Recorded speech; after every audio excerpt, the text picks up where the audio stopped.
Kevin Schmiegel, and I'm the Executive Director of Hiring Our Heroes at the U.S. Chamber of Commerce and a 20-year Marine vet. I retired in 2009. For veterans who are joining the Hangout today, we have one of the most exciting panels to date. We're being joined by two very special guests, Bob Woodruff and Martha Raddatz from ABC, to talk about veterans in media. Before we introduce them, I'd like to welcome my co-host to moderate the panel, RayToenniessen, who's the Director of External Relations with one of our key partners here on VetNet, the Institute for Veterans and Military Families at Syracuse University. Ray is an Army veteran and obviously a lot younger than me, and he'll be asking a majority of the questions to ensure our newest generation of veterans are well represented. We are very excited about VetNet. For those of you who are joining us for the first time, this is a collaboration between three of the best nonprofits in the country, IVMF at Syracuse, Hiring Our Heroes at the Chamber, and a great organization called Hire Heroes USA, which is based in Atlanta. Don't want to take up too much time, but you can certainly look at us on vetnethq.com, get a little bit more feel for what we're doing. If you're a veteran joining us for the first time, feel free to submit questions as we go along, either on Google Plus or through YouTube technology, and we'll try to get to your questions as this panel goes along. I'd like to introduce our panelists right now. First, I want to talk about Mr. Woodruff. Bob Woodruff joined ABC News in 1996 and has covered major stories throughout the country and around the world for that network.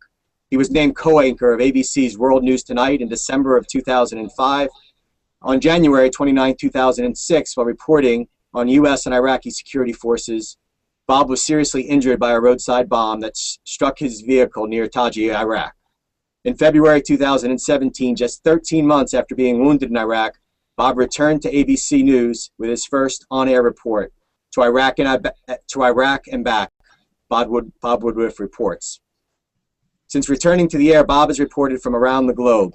In February of 2007, Bob and his wife, Lee, co-wrote a best-selling memoir, In an Instant, chronicling his injuries in Iraq and how their family persevered through a time of intense trauma and uncertainty. The Woodruff family has also established the Bob Woodruff Family Foundation for Traumatic Brain Injury to raise money to assist members of the military with their rehabilitation and care following a TBI suffered in service to our country. Thank you, Bob, for joining us. Kevin, thanks so much for doing this. Appreciate you joining us. Martha Raddatz is our other panelist. Thanks for joining us. Martha is the ABC News Chief Global Affairs Correspondent. She's covered all aspects of foreign policy for nearly 20 years, reporting from the Pentagon, the State Department, the White House, and from conflict zones around the world. In addition, Martha serves as the primary substitute for George Stephanopoulos on This Week and contributes regularly to the roundtable. Martha has traveled to Pakistan and Afghanistan dozens of times and to Iraq 21 times to cover the conflicts there.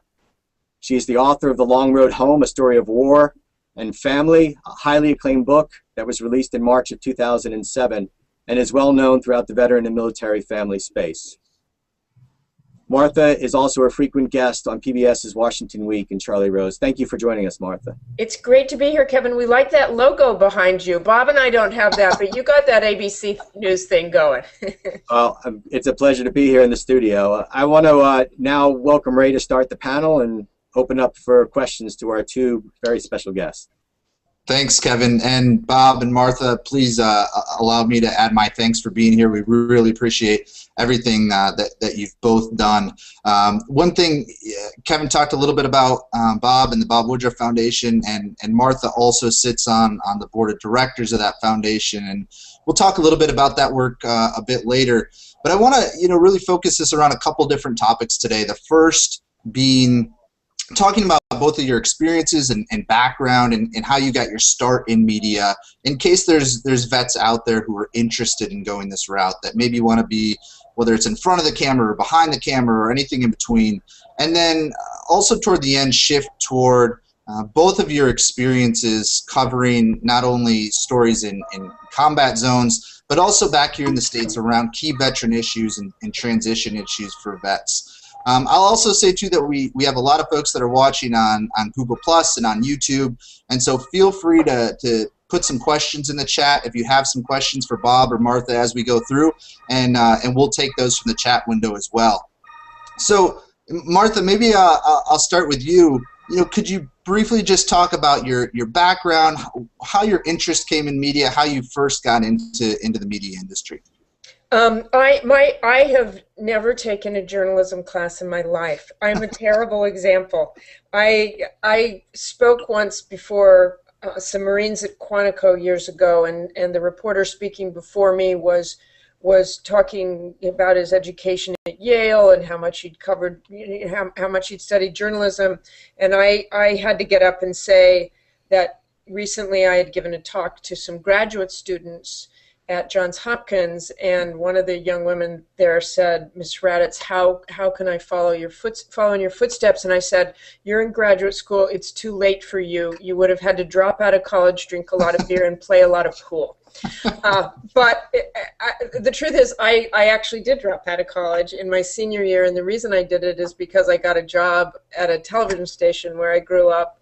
And I was doing absolutely nothing. I think it was filing tapes or, some completely menial job, and then went on to just sort of work my way through the system. And I think that is a great way to start in any media organization, because you then know how everybody's job works in a way. I mean, if you can step right in and, be Bob Woodruff, that's great, but it's not really going to happen that way. Education-wise, I am a terrible example, as I said, because I think everybody should get as much education as they can. I do not necessarily think you should study journalism, by the way, not by any means. I think that what you should study is history. In order to be a reporter, you have to have something to report on. You have to have a body of knowledge. All of the veterans have incredible experience, an incredible body of knowledge that I really do think translates to a lot of different things, including the media. I mean, I met some of the greatest journalists in the services over there and photographers over there who, could step right into any of these positions. I think the challenge for veterans when they step into an organization like this is they have to have somebody sort of helping them with the ropes and how to get in. Yeah, and I love, Martha, that you say that you're not the best example, but I think what you talked about is spot on, because with a lot of veterans, they're maybe looking to transition into careers that weren't what they were doing in the military, and they don't want to do that anymore. So I think when they look to your example, they can feel a lot better to be in a place where they can get in on the ground floor and learn the ropes. And the truth is, I always say I'm the worst example, but in a way, the best example. I tell friends whose kids are sort of struggling with what they want to do and they don't really know. I said I was one of those kids, well into my 20s, frankly, who didn't really know what I wanted to do. And once I found it and I loved it, and it was this disciplined curiosity, it was great. But there are ways to get into organizations and new careers, exactly as you say, that will work. And Bob, similarly, your educational background was a bit non-traditional as well. I was 30 years old when I finally decided or had the chance to become a journalist. I was a lawyer before. I practiced law for 4 years, happened to take a year off after the collapse of the market back in 1987 to go teach young Chinese students over in Beijing at the largest law school university in China at that time. And at the end of that year, Tiananmen Square broke out, and I ended up connecting up with CBS News because I had some friends there, and they hired me as a fixer to kind of get them around the city. And I knew the town and spoke some Chinese, so I did that. And then I really became addicted to that kind of reporting. It took some years after I went to journalism to find something quite so interesting. And that's the way it was. And I think it very much like Martha said, follow when you're looking for that kind of job. No matter what your age is, a lot of you guys coming out, I think there's almost an assumption in the civilian world that the ones that are returning from the war are 24 years old, 22 years old. What we know, as Ray, that we got 43-year-olds, 25, 45-year-olds. So people have to know that. Some of them are young, that's true, and some of them are older. But just follow your passion. To try something. Don't just think I got this one chance. This has got to be exactly what I want to do long term. Just try it. Get out there. I got a 21-year-old son just getting out of college, and he's got to figure out what he's going to do. He has no idea what he's going to do. Just try something, anything, and just follow your passion. That's my. And I appreciate the fact that we're talking about the 43-year-olds. I separated from the Marine Corps when I was 42, and retired after 20 years. And it's a little bit daunting to just kick off and start a second career. I think the other important point is you don't have to be a combat photographer or a combat correspondent to go into the media fields. Follow your passions, and if you do that, you're much more likely to stay in a job long term than just following what you did in the military. You don't have to do your MOS. You don't have to be a square peg fitting in a square hole.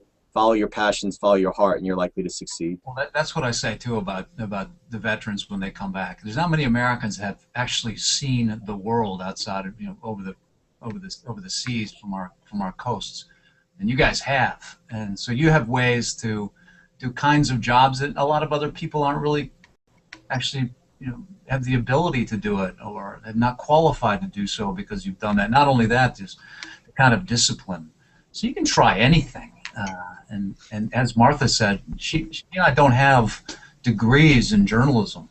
And sometimes I say that when you start out, you're going to learn more in that first week when you get a job in journalism as you did in those 2 years of studying and getting your degree in journalism to some degree. So I think that's when you don't need that at all. You don't have to do the same topic you were doing when you're fighting in the war, and you don't have to go to school necessarily to get into it. Hey, Ray, can I jump in here just sure. Because I'm seeing one of the questions about what jobs behind the scenes absolutely. instead of on camera, like Bob and I are all week. We started out, as Bob said, and a fixer, by the way, is someone who just helps us when we're over there, get around, know where to go, know who to talk to, all those sorts of things.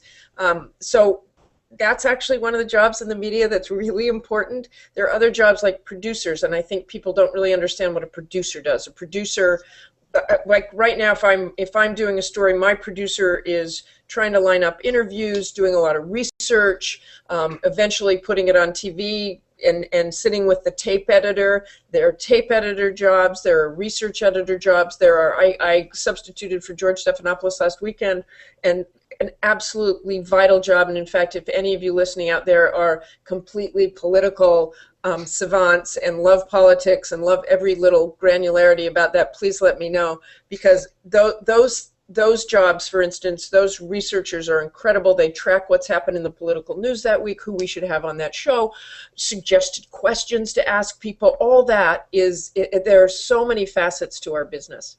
You did a great job in this week, by the way. George is so frightened you're taking his job.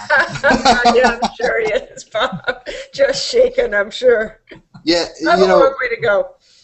Martha, I think that answers that question we had perfectly, because I think we have you and Bob yourself on, and people are very used to seeing that on-screen face, but there's so many other positions that go into, whether it's making that newscast go off, or that special report go off, or that news magazine go off.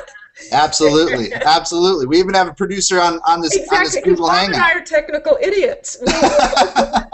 Wait a minute. I got to say, though, my very first job, I went to this tiny little market up in Northern California, the 125th largest market, and I did everything. I did all the shooting, all the editing. I even run the live truck.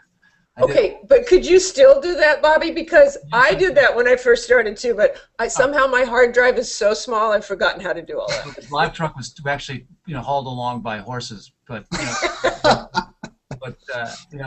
loved both shooting and editing. Yep, me too. I never thought that the one being a correspondent was more fun than the others. It's absolutely, I think, mostly the other way around. True.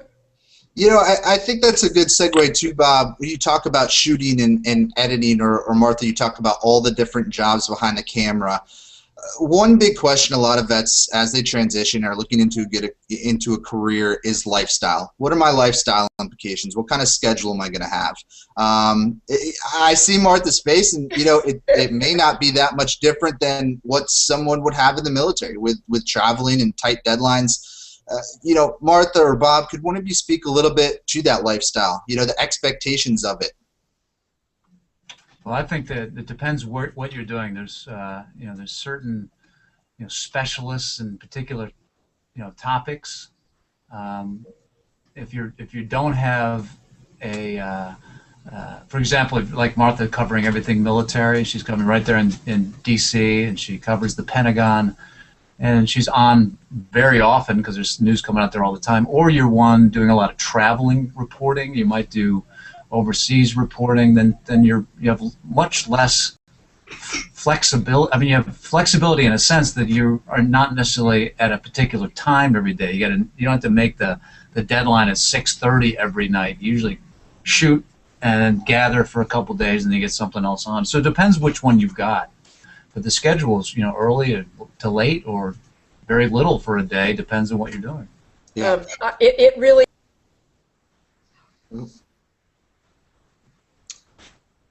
I think we might have just lost Martha's sound. Just while we're getting her back, though, and Sure. what I'm talking about having a beat.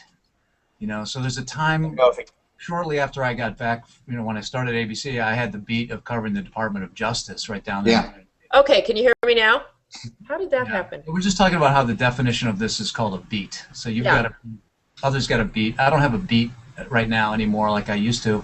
So I don't have as much of a set schedule as probably closer you are more so. Okay, I was just going to, and I don't know why the sound went off, but I'm sure I did something, or Woodruff just tried to mute my microphone, so you know how competitive we are. Very competitive. First of all, there's nothing either one of us have ever done that compares with members of the military and the strain on your families and the stress on your families. And when I go out, I do travel a lot. I have 2 grown children, but when I first started going to Iraq, my son was 10, and my daughter was 20. So but I got to come home. I got to come home at the end of 3 weeks or 2 weeks or whatever it was. So I just want that out there. Neither one of us would ever think that.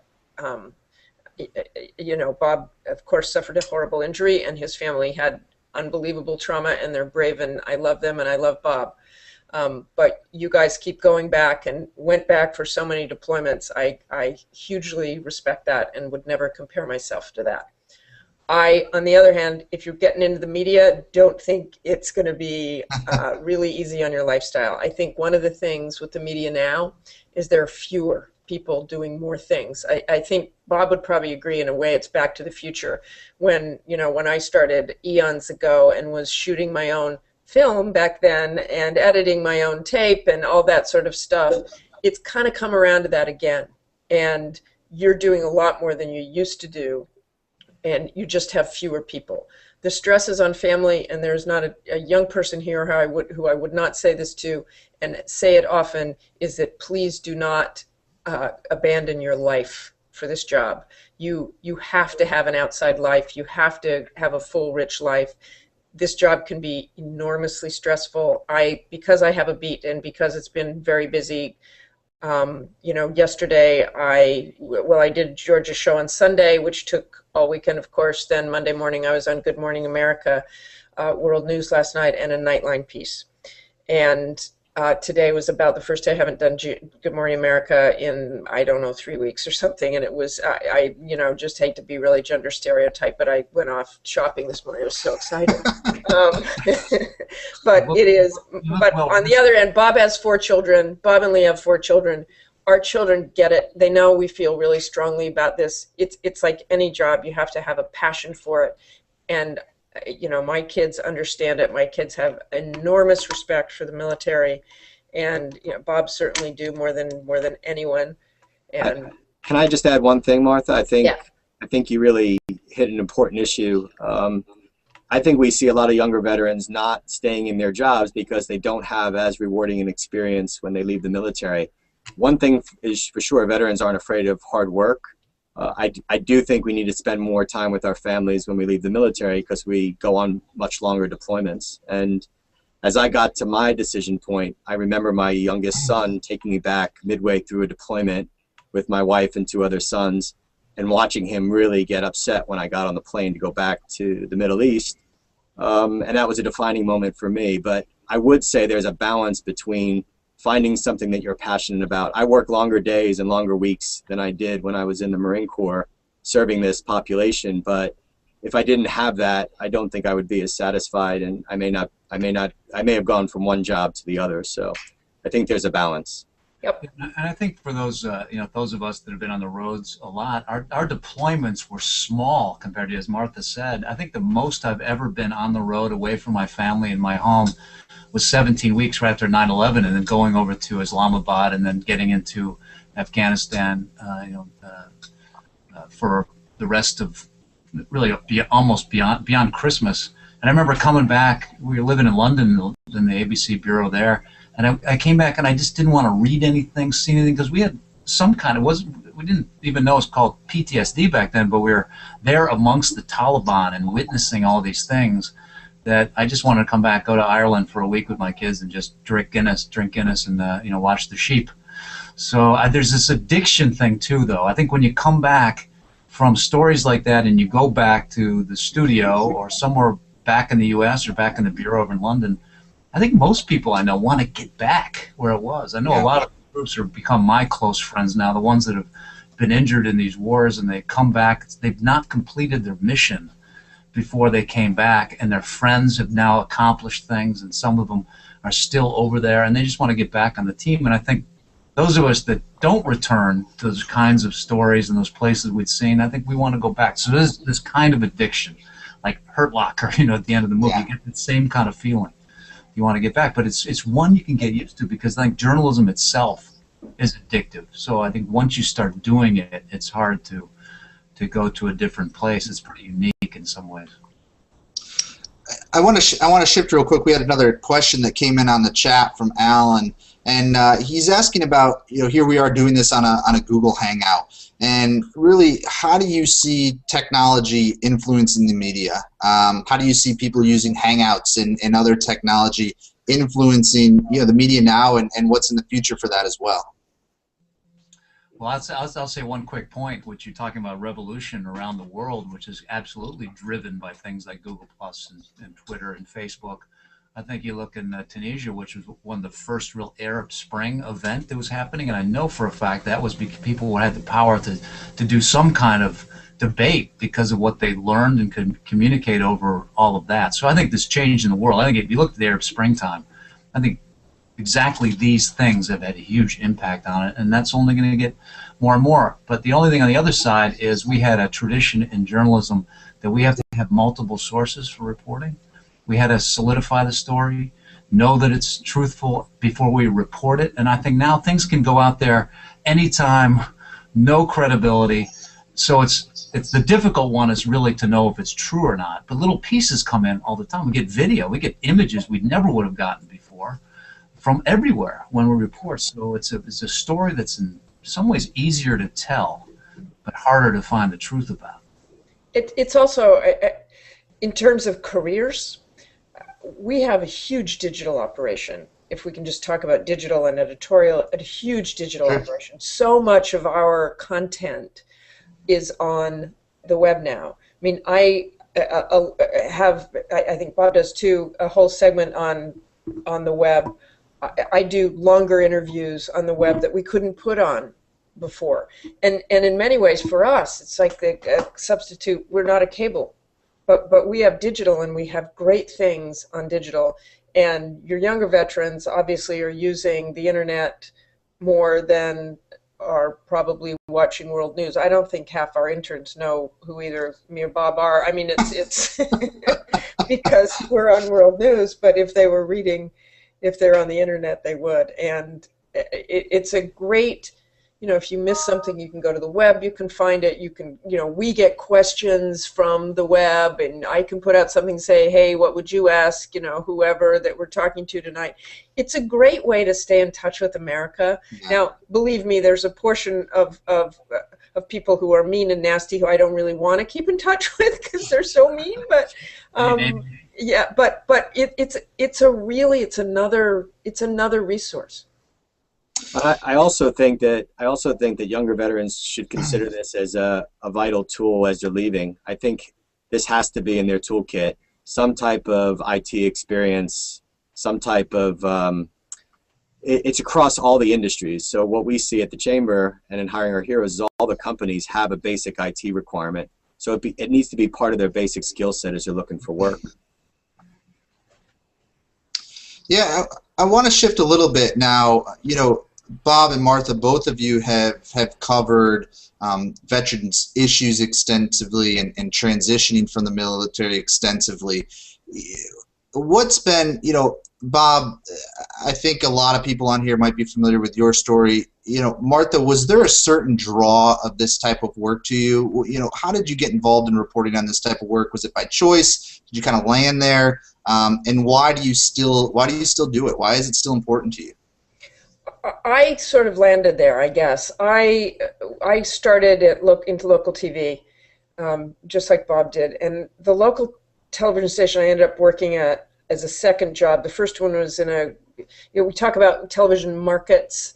It's basically the size of the city you live in, and it's in the size of the city you live in. Like, New York is the #1 on market, LA is the #2. I worked in a 60th market. Then I worked in Boston, which was, I think, 6. It was a big station. This was in the 80s, and we did international travel. And I think I kind of got hooked on it then. And I don't really know why, but I really was interested in the military. I didn't have anyone in my family who had served in recent history, and I actually moved to Washington for personal reasons. So I left my great job in Boston, and when I moved here at National Public Radio, they happened to have an opening for a Pentagon reporter. So I went for about 5 years from television to radio. Okay. And it was the best thing I ever did because it introduced me to that beat. And it was peacetime, but the variety of issues I could cover were so incredible. I mean, from social issues to, the military always sort of gets hit with every social issue too that the rest of the country is just adjusting to. So to me, it was a beat that had everything. And then 9/11 happened. I'd actually gone to Bosnia before that, and a few things that the U.S. was involved in Haiti and Bosnia, and gotten in some uncomfortable places. But and uncomfortable, I just mean that it was Bosnia was in the middle of a war. But when 9/11 happened, it was such a fascinating, horrible thing for a journalist too. Is that during the day you're a journalist, and at night you're just another mad American. Mm-hmm. You're another mad, scared American. And there was that working, and from that day on, I just thought, this is what I want to do. This is what I care about. When we went to war in Iraq, I was at the Pentagon and the State Department. I wasn't over there, but I was over there soon enough. And after meeting service members, I just felt they were, as I've said publicly many, many times, I'm objective about my reporting, but I am not objective about sacrifice and service. And I have lifelong friends in the military. I know we were going to talk a little bit about whether we stay in touch with people, and there are people who I will be in touch with lifelong who are really, and Bob too, who are our closest friends. And the other day at the inaugural ball, the Commanders-in-Chief inaugural ball, I was not there, but I watched it on television, and President Obama turns to a screen to some soldiers in Afghanistan and says, "Hello, Major General Abe Abrams." And I thought, Abe Abrams. And I knew Abe Abrams when he was a brigade commander in Iraq, and the book I wrote, he's the brigade commander in that. So I went back and found an old interview I'd done with Colonel Abrams and aired it on This Week to sort of make the connection to the inaugural week. And it's wonderful having that. It's wonderful. And Bob, have your experiences been the same with keeping in touch with those that you've covered overseas? And then, obviously since you've come back and recovered, this has really been a focus of your work. So maybe if you could speak to a couple of those things, I think that'd be great. Yeah, I'm just looking for a picture. I just got back from Mike Jason?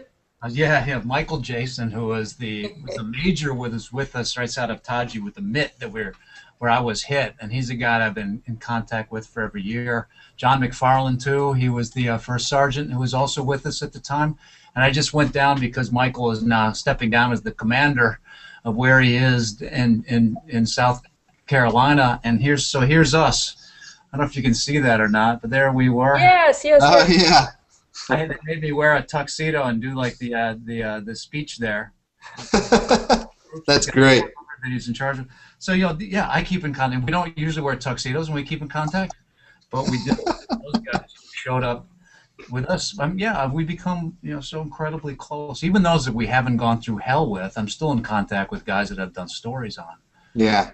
Yeah, it's been very close. Like Martha, I've been wanting to go over and not to cover wars, but conflicts to some degree, I guess if you want to define them as. But I know when I was really pushing hard to get based overseas, the Cold War was winding down, so coverage within the media was really calming. It was not like the old days during the Cold War, where we constantly had bureaus all over the world. We were starting to come back. But I wanted to go over there and just ironically, it's about when Milosevic was starting to fall and in Kosovo began. I covered all of that. And then, of course, sadly, 9/11 and the invasion of Iraq, all of that happened. And so we're on there all the time. And it's been addictive. Can we, I just want to follow up on Bob's point on addictive. Sure. And for the veterans, I think it's one thing that Bob and I do really understand and that we've seen. You can be an adrenaline junkie. I don't feel like I'm an adrenaline junkie, but you guys have been deployed in particular. You understand. I mean, someone gave me some statistics, and I don't know them off the top of my head. But unlike Vietnam, where you had maybe 30 days between horrible stuff happening, in Iraq in particular, there was not a moment that you didn't think you could get killed. Right. And that means your adrenaline is going all the time. It's fight or flee all the time. And not only do you get used to it, when you get back, and all you have to look at is some of the issues with drinking, some of the issues with drugs, you miss it. And not in a horrible way, but you were just with people who are you were sometimes closer to than your own family, because you went through so much together. And I'm really, really lucky. I've never come close to being hurt, but there is a bond there that never breaks, and you all know that more than anyone. So I think that is a really hard transition, and I think you all have to have a dialogue about that. We miss it. We shouldn't feel bad about it. It's not that you miss war, it's that you miss that unbelievable bond that you will not get anyplace else. Bob Woodruff and I love each other. We love each other because we understand each other. We understand where we've been. I love Lee Woodruff. They love my husband. We just get that. But nobody gets it more than me and Bob. We get it. Lee and Tom can understand what we've been through. Your families can understand what you've been through. But don't break that bond ever with your buddies. Stay in touch and talk about it. And talk about, are you kidding me? I'm going to go to work in an office? But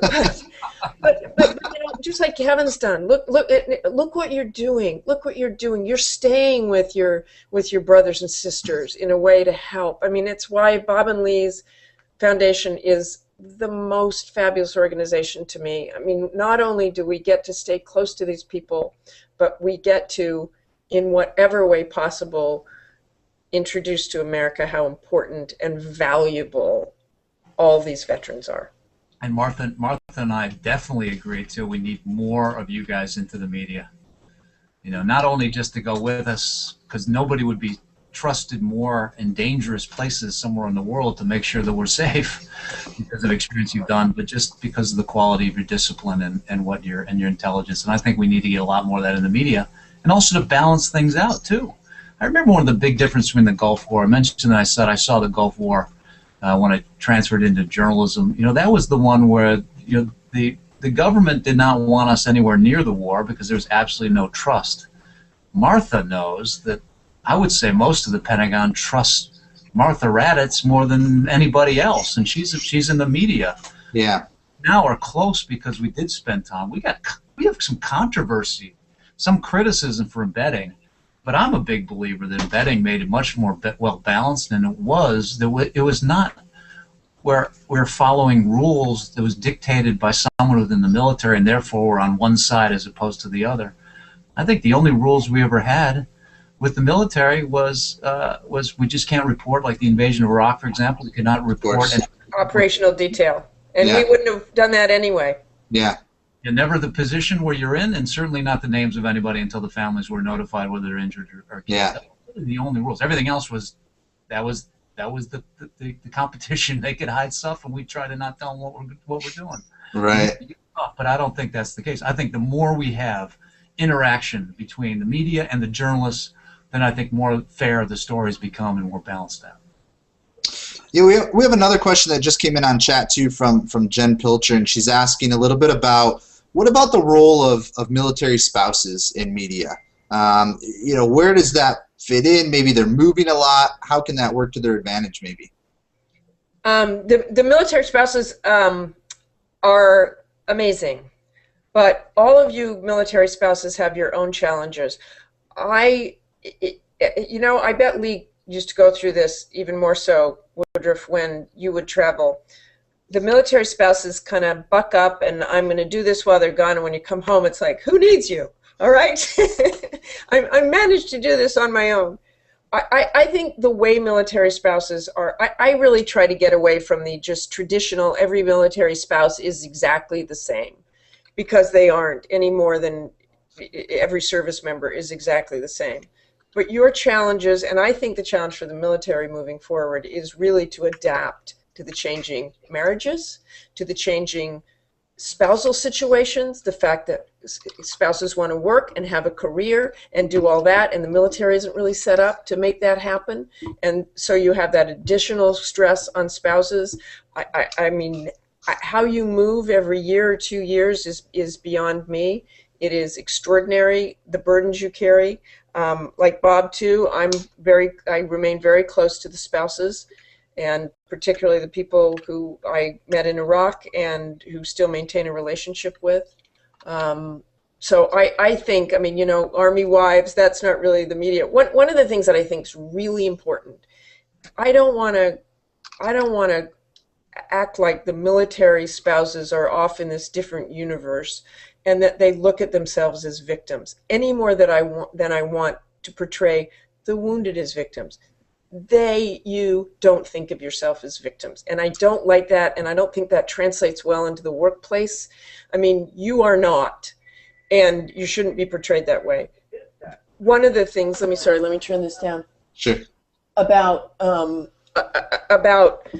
military, the media, and society in general is, I think we all have to work on, in the military too, of bridging that gap between the military and civilian world. It's really easy to, my friends in the military will say, well, you know, civilians don't understand me. They ask the stupidest questions. They, you know, do you worry about your husband? It's like anything. People don't really know how to ask the right questions. I mean, do any of you, if your friend has lost a spouse, we're not used to that. We don't know what to say. But some ways we both have to reach across that bridge together. And I always say to my military friends, okay, besides me, who do you have as a civilian friend? Yeah, yeah. So I think you have to spread out in your community. Don't say, they don't understand me. Okay, they don't, but help them. Help them. And I think we have a responsibility, too, to tell the military spouse story. My wife served alongside me for 15 years, and arguably with our 3 boys sacrificed more for our country and her own career aspirations. I think that's a story that needs to be told. They're one of the strongest, most resilient populations. They're also one of the most educated populations. 85% have some college degrees. They volunteer at 3 times the rate of their peers. We need to look at this population as a talent pool. And for Jen's question, I think she needs to know that on this platform, we're also going to have spouse-only panels because their challenges are different. We can't ignore the fact that they move from place to place. We can't ignore the fact that there aren't systems in place to let them go from job to job inside a company as they move.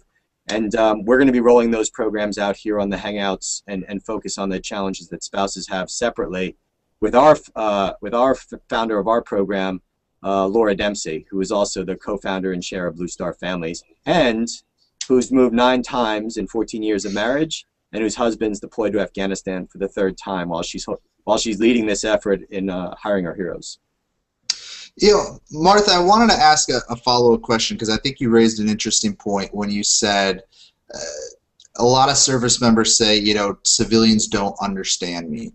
You know, Bob, Martha, both of your reporting on the military and veterans issues have been top notch. But there's there's some public opinion out there about we tend to sometimes go into this either hero or villain syndrome in the media, and it's either we hear stories of service members who kind of fit that hero bill, or we hear the stories of maybe a service member who has PTSD getting out and might have an issue with his family or in his community. Could you talk a little bit? I don't want to ask you to score the media's coverage of this in any way, but what else can be done? How can the media help to continue to bridge that divide? I think the media can be a little bit trite about hero and this and that, I know Bob is the best at this. That the depth, that we need to show the depth. I think it is incredibly hard to get the American public's attention right now about and frankly to get on the air with this stuff. Bob and I talk about this all the time. Yeah. That we want to get on the air more. That we try every which way to tell the story. I mean, I'm trying to go to Afghanistan next week, and because an interview fell through, I'm not sure I'm going to be able to do that. And I know on last time I was there, I was thinking, how can I get on? How can I tell a story? And we try to come up with different ways to tell the story. I mean, the truth is, you don't want people to just tune out entirely because you tell a similar story all the time. I think one of the stories I told last time was in kind of what you're talking about media spouses or spouses who were in the military, was I found a group of 5 women who had been deployed for 10 years and all had children, and how they dealt with that. But I'm not sure we'd get a very high grade outside of Mr. Woodruff right now in how much we put on the air. I think, and I'll just give a huge shout out to David Martin of CBS. I think he has just done a phenomenal job of covering our wounded with heart and with depth and with asking questions that aren't just here's a hero, there's a hero, there's a hero. I mean, it is understanding those people and understanding where they're living, and the caregivers too, not just the spouses. How about the caregivers? I mean, my God, Bob knows some wounded veterans who've been wounded a long time, whose mothers are still taking care of them, whose spouses are still taking care of them. As in terms of journalism, if you do get into it, one challenge that we always have is maybe the rule is for getting pieces in the newspaper or on television or on the radio, is you've got to come up with a unique idea. I mean, news, of course, it's got to be something new. It's got to be a new story, but one that's never been told before. That's just the story you could tell it to make it much more interesting than if you're not a good writer, or you're not a good storyteller. You need to make it well told so that people will watch it. And as this war is getting older, it's pretty hard to believe it's 12 years coming up on for 9/11. So we have these kids that are 21. They were, do the math, they were 9 years old, right? Yeah. So, and when this whole thing started. So people, you need to, when you do these stories, you definitely got to come up with really unique ideas. And every year that passes, it's got to be more and more unique. And that's a challenge. We're definitely in love with it, and we want to tell them. And we'd love to hear ideas from people out there, too. Things that were never been told, and ones that are extremely important. Yeah, I think that's great, and I think it's, when you have both of you out there leading this charge, I think the hope is that those stories will continue to come out and really come to the forefront to tell the whole story, and not just parts of it too, to help, as you said, Martha, really bridge that gap. I know we're going to wrap in about 2 minutes here, but Bob, I was just hoping, and Martha, from your time on the board, if you could talk just real briefly about where the Bob Woodruff Foundation came from, what it's doing. It's been a phenomenal organization. We up at Syracuse have a great partnership with the foundation. Was it Stand Up for Heroes this year in the city, which was just a phenomenal event. Just real quick, maybe explain where that came from, what it's doing, and where it's heading. Well, we discovered long ago is that there's so many great charity and events that are around the country. Everybody wants to do something, right? I mean, everybody does. There's so many of them, though. Some people don't have the ability to research and find the ones that are great. We want to make them the most efficient that we can. So we're raising money partly for that. The other thing is we want to find the ones that are the problems right now. Let's find, it's almost like Robin Hood, you know, they find the ones that are really efficient, they vet them very closely. But that's based, of course, limited to New York City for the most part. So we're trying to vet the ones so your money, when it goes to the best places that they can and find the really legit ones. But anyway, so in the beginning we knew a lot of ICU help that people needed. And then we need people when they return to their home for longer term rehab. And now we're seeing a lot coming back long-term, getting back to the home front, and then look for jobs and then long-term careers. And so we're concentrating on the ones that need the most help for, and that's the bulk of it. I'm sure Martha has a lot of ideas. The only thing I would say about it is that not the only thing, I could talk forever about the foundation, but I know we're running out of time. What Bob and Lee have done, and I've watched it from the beginning, is devote their lives to this. Bob Woodruff is lucky to be alive, and instead of walking away from what happened, he has embraced it. He has embraced the world that helped him through that, and their dedication to this is unparalleled. And helping veterans, and I am the world's worst board member because I can never seem to make it to meetings, but being on that board means everything to me, and I will talk about it till I'm blue in the face wherever I go and how many people they've helped.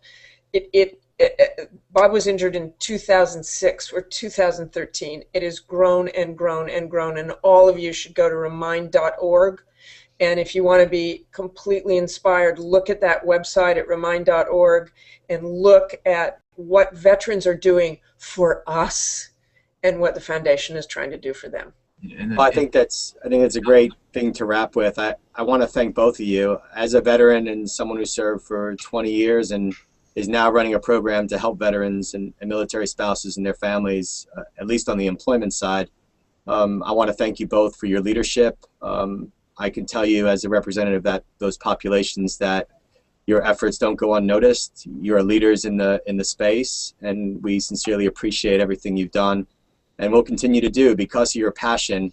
It helps us raise awareness about the challenges that we're all facing in post-military careers and all the other challenges we have. So thank you so much for everything you do and for joining us today. And also want to thank all the veterans for joining us, to include my co-moderator Ray, who did a lion's share of the work. We welcome feedback from all the folks who are listening. We want to thank Craig Newmark, of the founder of Craigslist, for all of his posts on Google+, always an active participant. And we want to thank Good Morning America for all the shout-outs on Twitter. Thank you, everyone, for joining, and we look forward to the next time you join us. Thanks. And I want to thank you too, Kevin, too, and also to all of our friends out there, you know, that we were with over in these wars. Martha's got 10 billion of you out there, and especially those. This is a live day for a lot of people. You know, those. This is a term that we have within the military, which means the day that we should have died, but we didn't. And actually, I don't think I told you this enough, but today is my 7th alive day. Oh my gosh, it is. Of course it is. It's your live day. I just looked down at my calendar because I've lost track. Oh, we love you.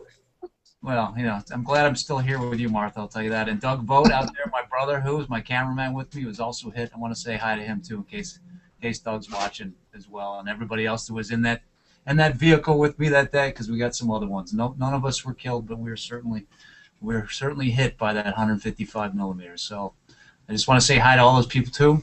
That's my goodbye. Wow, that's great. Bob. Thanks, you guys. We're so proud to be part of this. Thank you. Thanks, guys. Thanks.